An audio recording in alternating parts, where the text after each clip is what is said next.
Зафар Гуанович, здравствуйте. Сегодня хотели бы поговорить с вами о теме, которую, как нам известно, вы в свое время разрабатывали. Это казанский феномен. Вот хотелось бы узнать, почему феномен и что в нем такого особенного именно, что вот он, так скажем, прогремел на весь Союз, а потом уже его помнили уже и в современной России, вот уже 21 год, и до сих пор об этом феномене говорят. Да, согласен, Ренат, уважаемый Ренат, что данный вопрос, данное понятие очень актуальны до сих пор. Казанский феномен – это понятие ввел известный всем журналист Юрий Щекочихин.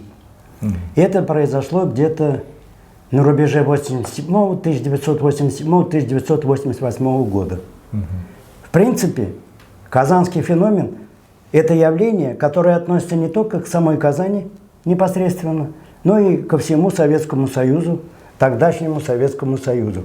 И корнями казанский феномен уходит глубоко в начало 70-х, а возможно даже 60-х годов. Вот как. То есть было понятие испокон веков, сколько я помню себя, я помню понятие «двор». Пацаны нашего двора, люди нашего двора – это свои. То есть понятие «двор» стало, если вспоминать Михаила Бахтина, хронотопом. То есть хронос и топос – место и время.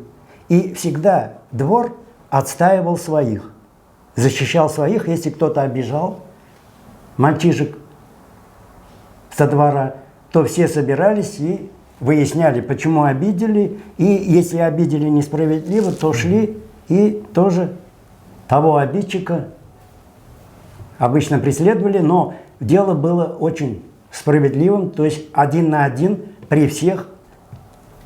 Тот, который обидел, и тот, кого обидели, они 1 на 1 обычно продолжали битву, драться и отстаивали справедливость в силовой, как говорится, борьбе. То есть там существовал некий кодекс. Да, кодекс, правил, да.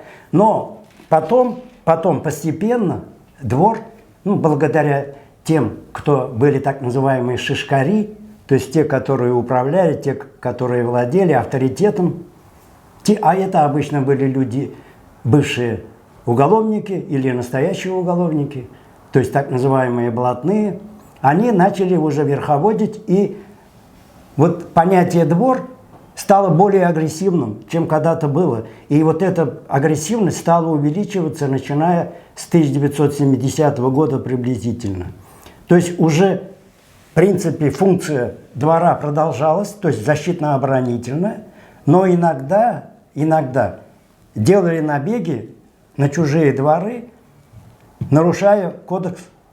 То есть были такие случаи, когда нарушали кодекс, то есть особой причины не было, но чтобы в какой-то мере устрашить тот или иной двор и показать, что мы круче, мы сильнее, мы важнее, мы в том или ином районе главные. Вот иногда делали набеги, но чаще всего это, конечно, набег вызывался определенной справедливой такой причиной, с точки зрения двора.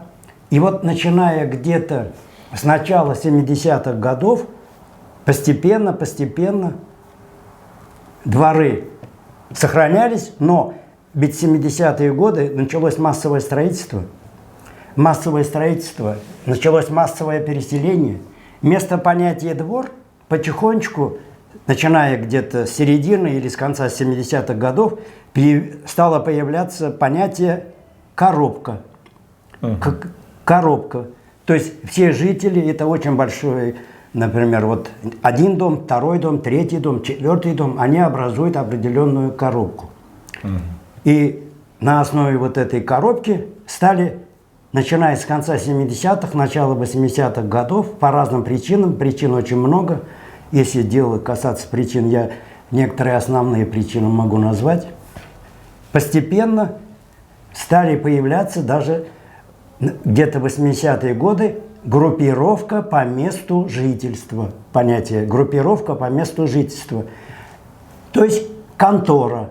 Контора в кавычках. Вы знаете, что обычно конторой называли ту или иную спецслужбу, самую главную спецслужбу старшего брата называли конторой. А тут начали называть 80-е годы. Итак, двор, коробка и контора. И особенно вот казанский феномен уже начал фигурировать и стал беспокоить власти, татарстанские власти, казанские власти, начиная с начала 80-х годов. Но даже тогда вот эти коробки, вот эти группировки по месту жительства, эти конторы, они делили не деньги, а они, такой термин в конце 80-х, в начале 90-х появился, делили асфальт. Асфальт делили, то есть выступали за свою территорию, делили асфальт. То есть финансовой подоплеки, по большому счету, на тот момент не было. Просто не суйтесь сюда. Это напоминает в некотором смысле гетто, да, который мы знаем в США. Вот эти черные районы, в которые просто запрет входить, то есть человеку с другим цветом кожи и так далее. То есть здесь мы можем сравнение такое привести? Да, и аналогия возможно. Но аналогия, она всегда хромает в той или иной степени, конечно. Это не один к одному, но некоторые аспекты, некоторые тенденции, да, точно напоминают определенную замкнутую территорию. Но вот еще тут один момент есть. Когда путают, подмена понятий происходит. Вот есть до сих пор на слуху такая банда, я бы сказал, организованная преступная группировка вначале была, а потом ОПС, очень крупная банда, это Тяп-Ляп. Вот это корень Тяп-Ляпа тоже уходит в 1972-1973 год. То есть в начале в районе теплоконтроля, то есть на окраинах Казани, тогда это было еще дальше, чем сейчас, то есть в начале 70-х годов, стали складываться вот тоже двор, но там коробок не было, там, по сути дела, частные дома, пятиэтажные дома в основном. И там вот это, стали сплачиваться подростки, юноши, и они складывались на основе определенных принципов. То есть тоже у них это времяпровождение было очень активным, я это помню точно, потому что где-то в районе 1975 года я на Подлужной пятиэтажном доме, у меня там был приятель, слава богу, ему повезло, он в 1976 году закончил техникум и уехал в Таджикистан. Если бы не закончил, то, возможно, начиная с 1978-1979 года тоже было бы уголовное дело. В конце началось с 1978 года, а в 1979 году уже всех основных участников этой банды, этой группы уже арестовали. И вот там, начиная с 1974 года, потихонечку вроде бы делили асфальт, вроде бы хотели показать, что они крутые, хотели показать. Ну, в общем, энергию надо было куда-то канализировать, мотивацию надо было положительным образом колонизировать, а в это время власти испытывали определенные проблемы, определенные трудности, больше занимались другими вопросами, чем подростками и молодежью. И вот эта группировка, когда освободился ее лидер, он имел несколько отсидок, Антип, и освободился молодой лидер Джавдат Хантемиров, который получил прозвище Джауда. Кстати, тоже учился в техникуме авиационном, занимался спортом. И вот они занимались, я прошел вместе со своим приятелем мимо этого дома, где они занимались. А я в это время только бросил заниматься борьбой и говорю своему приятелю, я говорю, тут что вы делаете? А вот тут мы то бокс, то борьба, в общем, смешанное единоборство в своем, как говорится, первоначальном виде. У нас такой порядок, то есть мы делимся на пятерки, никто курить не должен, сам мой приятель тоже не курил, пить это нарушение, то есть за это били. И вот потихонечку вот эта банда стала заниматься преступными делами, и очень много у них было и грабежей, ограблений. Они держали сорочку, так называемая была ярмарка, то есть базар, там, где в сторону Дербышек, когда едешь с Компрессорного, с Халитова, там, где проезжаешь второй переезд, и чуть где начинается карьер, вот карьер остановка, да, вот примерно в этом районе была сорочка, так называемая. С начала 70-х годов там продавали дефицитные товары. И вот они даже приезжали туда и у форцовщиков отнимали самые ценные товары, которые, по сути дела, стоили, как одна средняя зарплата в Советском Союзе. То есть эти товары доходили от 120 рублей, джинсы, например, до 180 рублей в начале 70-х годов, а в конце 70-х некоторые джинсы даже доходили до цены 190 и, может быть, даже больше рублей. Это я знаю точно, потому что мой младший брат купил джинсы утепленные, зимние, за 180 рублей. Благодаря... Просто приведите нам аналогию, чтобы вот нас молодые наши зрители понимали, что такое 180 рублей в конце 70-х. Вот, например, это, если сейчас человек получает 35 тысяч приблизительно, вот это и есть примерно 180 тысяч, если даже не меньше, может быть, даже 40 тысяч. То есть это, представьте себе, вы едете, покупаете джинсы за 35-40 тысяч. Ну, это очень блатные джинсы по сегодняшнему Да, американские джинсы, которые привозились по определенным каналам, возможно, даже нелегально, но вот это они снимали, там обычно много, форцовщики не имели много с собой, ну, партии там 10-20 штук, они все это берут, а потом это перепродают. И того человека, который у них скупал, его потом посадили на 2,5 года. Ну и всех остальных, естественно, по другим делам. То есть эта сорочка, по сути, являлась их финансовой подпиткой такой. Да, это была это одна из финансовых подпиток. Можно сказать, это уникальная вещь. Но с казанским феноменом ее не нужно путать. Потому что казанский феномен начинался с группировок по месту жительства. Это раз. Эти группировки носили защитно-оборонительный характер, а вот уже где-то в районе в 1988 при Горбачеве, когда началась перестройка, 1988-1989 год, были приняты законодательные такие документы, которые открывали зеленый свет для кооперативной предпринимательской деятельности. Начиная где-то с 1989-1990 года начали появляться небольшие магазинчики, киоски, а эти киоски для некоторых группировок, которые постепенно защитно-оборонительных превращались в преступные, то есть ОПГ, организованная преступная группировка. А некоторые из них в 90-е годы стали уже ОПС, то есть это многоструктурные сообщества. И таких группировок вот, по месту жительства в 90-е годы было, по разным данным, более 100.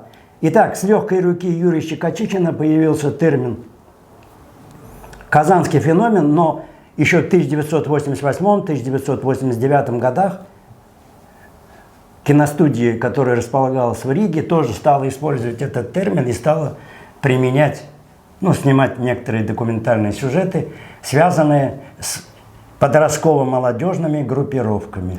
Получается, вот это вот новое веяние в плане экономического взаимоотношения граждан, оно спровоцировало это все, потому что, собственно говоря, можно было на них наживаться. Правильно. То есть, смотрите, в это время у молодежи растет потребность в удовольствиях в конце 80-х, 90-х годов. То есть они хотят хорошо жить, а возможности не было до этого хорошо жить. То есть защищали, обороняли свой двор, свою коробку, показывали, что они очень крутые, что они в любой момент могут отстаивать свою территорию, то есть делили асфальт. А уже начиная с 1989 и особенно в 90-е годы, и особенно когда Советский Союз прекратил существование, то есть с 92 года, вот в декабре 91 Советский Союз прекратил свое существование, и начиная с 92 года вот эти группировки все более и более становились. То есть уже было, по мнению конкретных исследователей, в том числе и я принимал участие, вот наш научно-исследовательский институт профтехпедагогики, институт, который возглавлял покойный академик Махмутов, там была лаборатория, Леонид Аркадьевич Волович и Салагаев Александр. Это один из самых первых исследователей подростково-молодежных контркультур, субкультур и в том числе группировок. То есть вот и милиция насчитывали более 100 группировок уже. То есть активных группировок было где-то 108. но еще плюс были менее активные. То есть казанский феномен, или феномен, точнее, уже стал потихонечку превращаться в банды.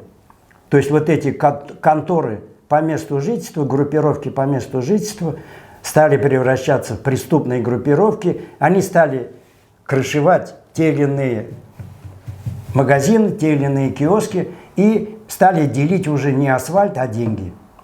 То есть, но, естественно, была агрессивная борьба за территорию. За территорию, это имеется в виду за магазины, за киоски. Отжимали друг от друга, применяли оружие, применяли киллеров в этой борьбе, которые убивали тех, которые руководили вот этими группировками и сообществами. То есть началась уже, по сути дела, война, полномасштабная война. Да. У меня пару вопросов будет, откатившись немножко назад. Вы сказали, что в 70-х, 80-х годах, когда все это зародилось, молодежи нужно было выплескивать куда-то энергию. Да. У меня здесь сразу возникает вопрос, но ведь Советский Союз, при всех его нам известных минусах, он довольно серьезно относился к вопросу воспитания молодых людей, и в том числе и физического воспитания. Практически повсеместно были организованы какие-то кружки там, художественного плана, спортивного плана.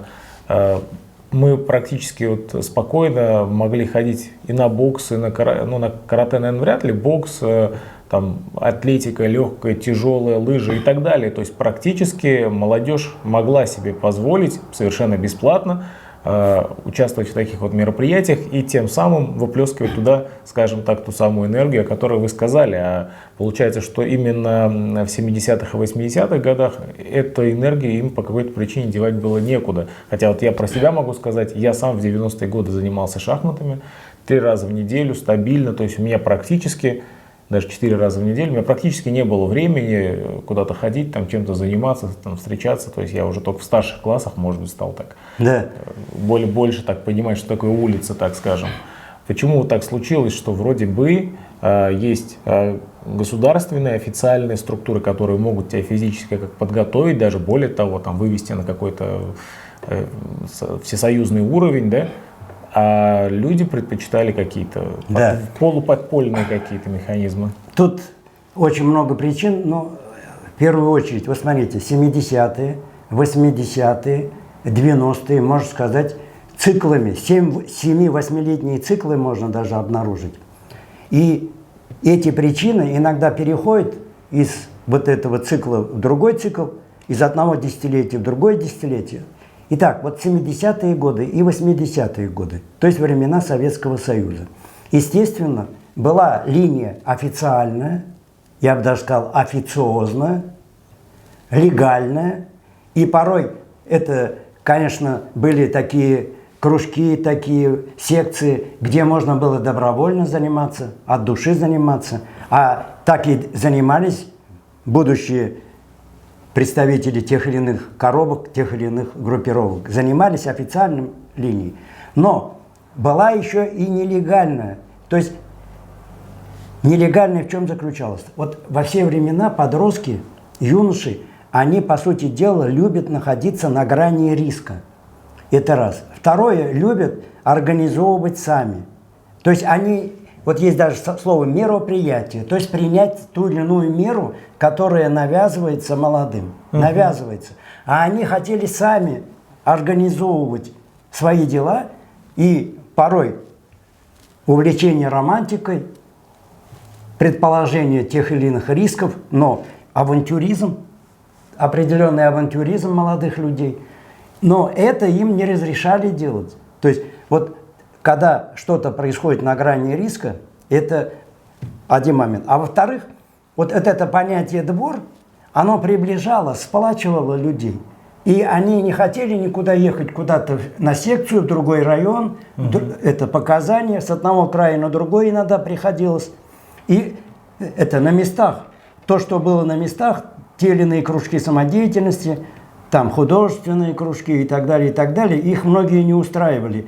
И они организовывали сами уже это. Это еще начиналось с 70-х годов, и особенно интенсивно стало проявляться 90-е. То есть стали появляться качалки, стали появляться с разрешения, правда, управдомами и определенных представителей власти в полуподвальных помещениях. В полуподвальных помещениях выделяли им комнату, они эту комнату, ну, большую комнату оборудовали, то есть, например, татами или ковер, да?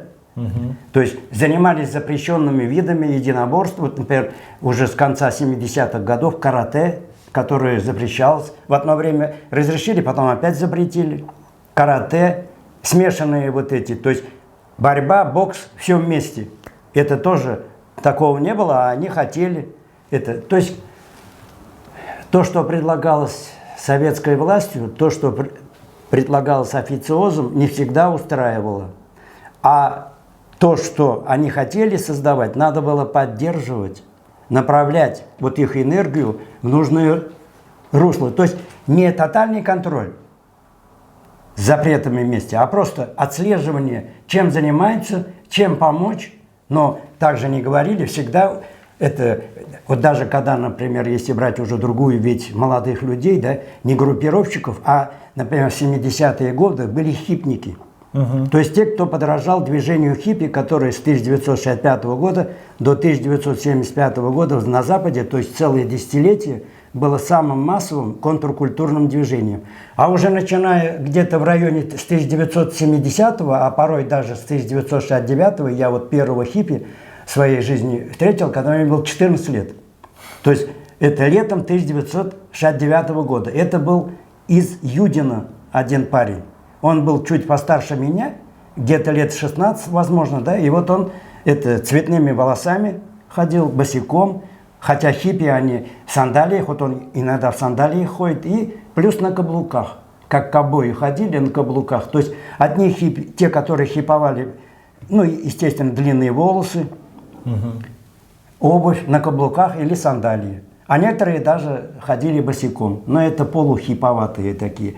И вот эти хипари, они были больше из таких семей, зажиточных семей, интеллигентных семей. Они увлекались музыкой, но они тоже, часть из них фарцевала, часть из них покупала диски, которые тоже очень дорого стоили. Вот в 70-е годы диски стоили 90, 100. Пластинки. Да, пластинки стоили, но самые популярные пластинки стоили от 90 до 120 рублей. И это вот в середине 70-х годов. В общем, иностранщина. Да, это линия хиппи. И вот иногда пацаны, вот эти так называемые гопники, да, они во все времена были. Просто этот термин появился в 20-е годы где-то. Было в Питере такое общежитие, государственное общежитие пролетариата, так и называлось, ГОП. И отсюда вот где-то в районе 1923 года появились гопники. Но они рано или поздно иногда всплывали. То есть это дворовые пацаны, у которых это легальная линия, легальное официальное мероприятие вызывали неприятие. Они испокон веков как-то были настроены отрицательно на вот это, да? И между ними тоже была, вот между хипарями, с одной стороны, в Казани это было менее выражено, это было очень явно выражено в Ленинграде, то есть в Питере, да, и в Москве. Но в Казани такие случаи тоже были редко. Это иногда дворовые пацаны, гопники, специально караулили и нападали в 70-е годы на вот этих, как их назвать, битников, хиповатых ребят.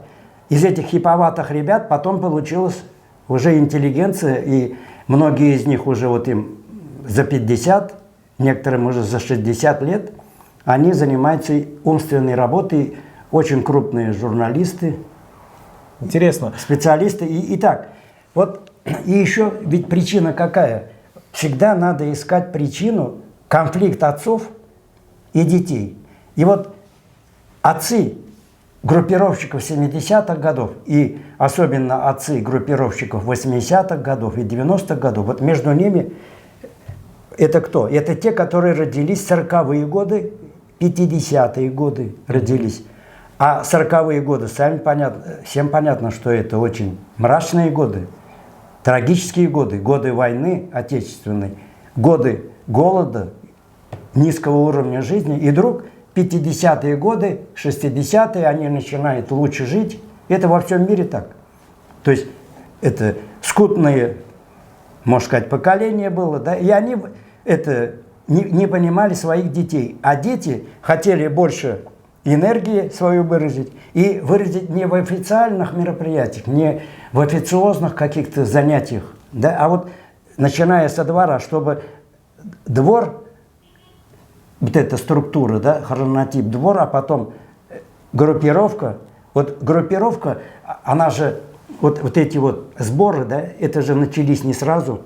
В 70-е, 80-е годы еще в начале никаких сборов не было, кроме вот тяп-ляпа и еще некоторых, возможно, преступных банд. А это не казанский феномен. А вот представители казанского феномена не сразу собирались. То есть сборы были, собрания, можно сказать, сходняк, как потом стали называть в конце 80-х и 90-е годы на блатной манер. А вначале просто сбор. Они были не всегда, соберутся неделю раз, например, а иногда месяц раз. Это на первых порах. А потом стали собираться все чаще, чаще. Особенно начиная с конца 80-х и 90-е годы. Вот эти группировки по месту жительства из защитно-оборонительных потихонечку стали превращаться уже в более агрессивные. Например, я вспоминаю события, так называемое ледовое побоище, которое происходило на озере Глубокое. Это было где-то в апреле 1983 года в этом районе. И там группировка, кинопленка называется, и группировка «Жилка» устроили массовую драку. С чего все началось? Ребята из кинопленки играли на озере в футбол. Там еще можно было играть, находиться. В общем, там они проводили свое время. И вдруг им встретились жилковские. Их было меньше. И вот они побили этих жилковских. И потом, через некоторое время, там недалеко до жилплощадки, добраться пешком можно, привели из жилки, то есть группировка «Жилка» тогда еще не была организованной преступной группой, она только зарождалась, это 83-й год. И вот произошло очень сильное, массовое побоище. Туда на конях прискакала милиция, конная милиция даже пострадала в результате вот этого побоища. То есть группировки явно о себе заявили, о том, что они очень агрессивные, а до этого так, ходили по территориям иногда, не считая тяп-ляп. Тяп-ляп это вообще уже, я вообще не включаю в казанский феномен. То есть истоки казанского феномена вот начало 80-х годов, в частности вот 1983 год. Там в основном ребята были от 16 до 19 лет. В основном. Вот они принимали участие в драке. И вообще массовые драки, некоторые доходили с каждой из сторон по 150 человек. То есть, если они все соберутся, в 80-е годы особенно массовые драки стали проявляться, да? Это когда 200-300 человек не просто стоят против друг друга, а уже начинают применять те или иные средства, применять камни, кирпичи и так далее, и все остальные предметы. Но это огнестрельное оружие тогда еще не применяли, в том смысле, какой в 90-е годы стали применять. Итак, конторы потихонечку превратились в организованные преступные группировки ОПГ. Это примерно 1989-1990 год. Еще чем характеризуется казанский феномен? Это я хорошо помню. Родители детей сопровождали в школу. Вот у меня дочь в 1989 году поступила в школу. И я это точно помню, как родители, в первую очередь бабушки, дедушки, отцы и мамы, встречались, провожали своих детей. Потому что большинство детей, то есть подростков и юношей со двора, были членами группировки, начиная с 83-го и дальше. То есть все были. То есть вот что привлекало, я бы даже сказал, появилась не просто идеология гопничества, а идеология контороверия. Контороверие я это назвал, и когда в 1988 году опубликовал свою статью в «Вечерней Казани», там помогла Агеева Любовь опубликовать. Правда, после этой статьи были положительные отзывы. Я предлагал путь, фонд позитивных действий, фонд полезных дел, как возможность переориентировать энергию молодых людей в полезных делах. Потому что у них всегда существует, у подростков, так называемая маленькая канавка. С одной стороны, они не осознают нормативность поведения, как нужно себя вести иногда правильно. И с другой стороны, вседозволенность. И вот эту канавку нужно заполнить общественно полезными делами. А общественно полезные дела навязывались иногда, официоз наблюдался, то есть принуждение наблюдалось. Особенно 90-е годы уже начали по свистку, как говорится, в учебных заведениях ходить. Налево нельзя, направо нельзя и так далее, и так далее. То есть это излишний контроль, он наоборот вызывал обратную реакцию. То есть не надо чрезмерно контролировать подростков и детей. Нужно поинтересоваться тем, что они хотят, на что направлена их энергия, то есть обеспечить определенные возможности романтики и, естественно, помогать и иногда смотреть, контролировать, но не навязывать свою идею. То есть чрезмерное навязывание приводит иногда к отрицательным последствиям. Тем более в это время наблюдается конфликт отцов-детей. В это время, особенно в 80-е годы, в начале 80-х годов, начинают появляться проблемы, социальные, экономические, политические проблемы. Не все вопросы в 80-е годы решались. То есть ожидания у людей были, а жизненный уровень потихонечку падал. А запросы у молодых всегда были высокие, они стремились к определенному стандарту, то есть в 80-е годы уже мир стал потихонечку приоткрываться, особенно когда перестройка началась. И молодежь увидела, как живут за рубежом их сверстники. То есть у них, с одной стороны, высокие запросы, стремление к удовольствиям, наслаждениям, а с другой стороны, возможности не было их удовлетворить. Но в конце 80-х годов эти возможности открылись. То есть конторы по месту жительства, группировки по месту жительства стали превращаться в ОПГ. И они имели очень большой источник доходов.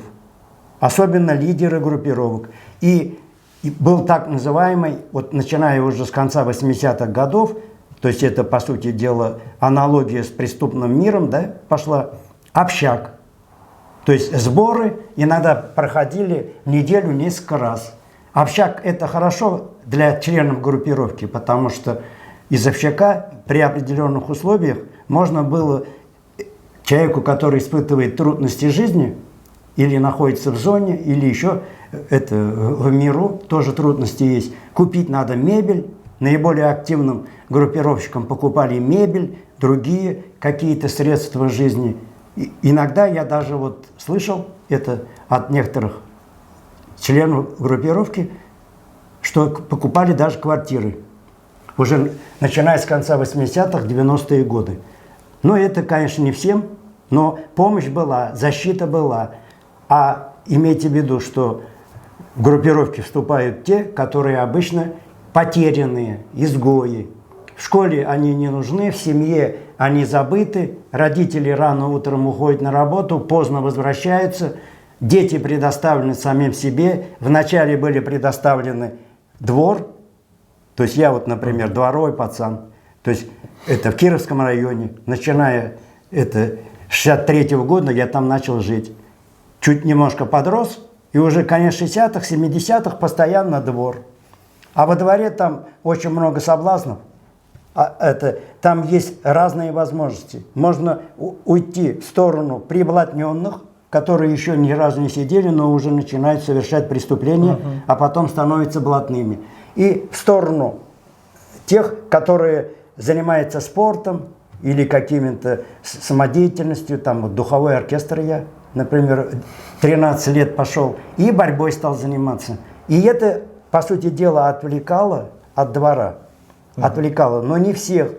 Один из пацанов, мой друг детства, который тоже со мной же начал заниматься борьбой, а потом случилось так, что он все-таки отошел туда, где приблотненные. И в 17 лет первый раз совершил преступление, но он по сути дела, до этого еще совершал преступление. Он начал с 12 лет совершать преступление, воровать начал. И это, местом его воровства был пляж. У нас был так называемый в Кировском районе день химика, день кожевенника.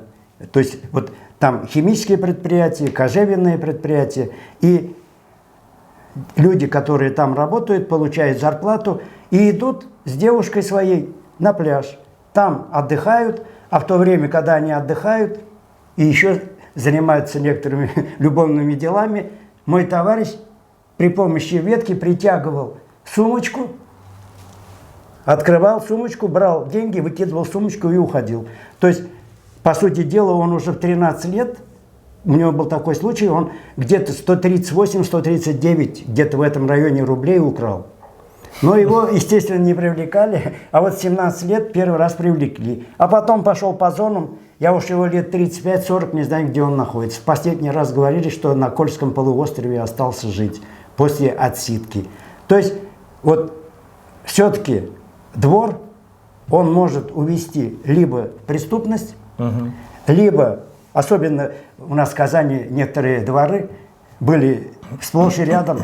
Вот летом можно было видеть, как собираются алкаши или те, которые отсидели, курят. И там у нас стаканы висели почти через каждые 20 метров. Стаканы, то есть общие стаканы для того, чтобы спиртное употребить. И они без одежды. И видно, что они не первый раз сидели. Купола там, то есть наколки, цветные все. И, то есть, или же это тут в другую сторону, но там тоже не ботаники. То есть вот там, где спортом занимались и так далее, там тоже жесткие, серьезные, жесткие пацаны были, но они все-таки, им удалось, вот судьба сложилась так, что им удалось уйти. Но есть еще и третьи, но их было мало. Это вот те, которые занимались, увлекались роком, то есть их было там у нас совсем мало, но я с ними тоже общался. И такие тоже были. То есть больше всего вот те, которые занимаются спортом или другими видами самодеятельности, и те, которые приблотненные. А эти приблотненные, пока ты им не покажешь, что ты умеешь, они к тебе еще с подозрением будут относиться и что-то будут у тебя шакалить. Но стоит показать свою удаль и свои возможности. Вот я впервые показал в 17 лет во дворе, там стычка одна была. И уже на следующий день со мной стали здороваться все старшие, все эти так называемые авторитетные пацаны, да. То есть вот, но при этом они меня никуда не приглашали особо. Правда, один раз пригласили отогнать одну, вот это было событие где-то в 71 году, 72-м, возможно, это к нам во двор пришли, там, где недалеко от низов, была такая группировка испокон веков, низы, грязь, Ягодинская, в начале 70-х годов, это настоящая группировка Ягодинская была.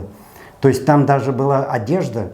Один из лидеров этой группировки, Резван, который сейчас в Набережных Челнах живет, нормальный человек стал, но в то время, когда ему было 17 лет, он был лидером молодежной вот этой Ягодинской группировки. Там были и постарше, а он среди молодых. И вот ему удалось достать или украсть, не знаю точно, по-моему, украсть даже, вывести из льнокомбината брезент.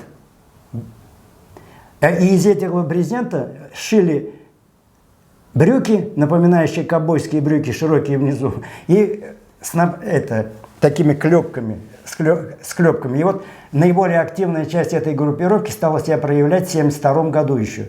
То есть у них были собаки, боксеры, как правило, да, порода боксер. И группировка где-то вот в этой строгой одежде, 30, 40, 50 человек обычно всегда ходили и исправляли ошибки. То есть кто-то на них наезжал, кто-то обижал, и они обязательно приходили во двор и требовали обидчика. То есть они не могли напасть на всех там, а просто обидчик нужен. Вот это. И обидчика наказывали. То есть вот эти волны, да, начиная, можно сказать, с 70-х годов это двор, 60-е, 70-е годы это двор. Потом, в 80-е годы начинается вот это движение так называемых контор или группировок по месту жительства. Потом эти группировки по месту жительства, которые, по сути дела, вообще создавали трудности для властей. Власти были очень обеспокоены, Москва все время теребила, когда будет порядок, потому что это в некоторых городах Советского Союза, а среди них вот особенно Казани, вот эти группировки волновали советскую власть, представителей московской власти постоянно. Но наши власти с этим не справились, к тому же, что в конце 80-х годов вот появился стимул для того, чтобы не асфальт делить, а деньги. То есть стали появляться вот финансовые возможности. Финансовые потоки стали все больше и больше наливаться. То есть грубым образом приходили, навязывали. Хочешь заниматься предпринимательской деятельностью, но это бизнес, а не предпринимательство. Торговля в первую очередь. Вот мы будем с тобой, мы будем тебя поддерживать, вот давай каждое это отстегивай, деньги отстегивай. Часть денег уходила в общак, часть денег уходила на использование, естественно. То есть вот таким образом защитно-оборонительные группировки постепенно превратились в преступные группировки и сообщества, которые еще больше стали беспокоить казанцев. И в начале нулевых годов. Давайте мы про нулевые годы. Я чувствую, это очень интересная тема. И сейчас уже боюсь, что мы ее не раскроем. Мне бы хотелось отдельно про 90-е поговорить с вами в следующий раз и про нулевые. Как это все развивалось, во что трансформировалось и чем закончилось. Зуфар Гумарович, огромное спасибо за беседу, очень было интересно. И надеюсь, что мы еще в следующий раз обязательно вот раскроем новые какие-то аспекты вот этого направления казанского феномена, во что он выливался, трансформировался и чем все закончилось. Бигзур Рахмет. Вам спасибо. Бигзур Рахмет, Ринат. Всем зрителям еще раз большое мое приветствие сердечное. Всем удачи в наши трудные дни, чтобы все было хорошо. Рахмет.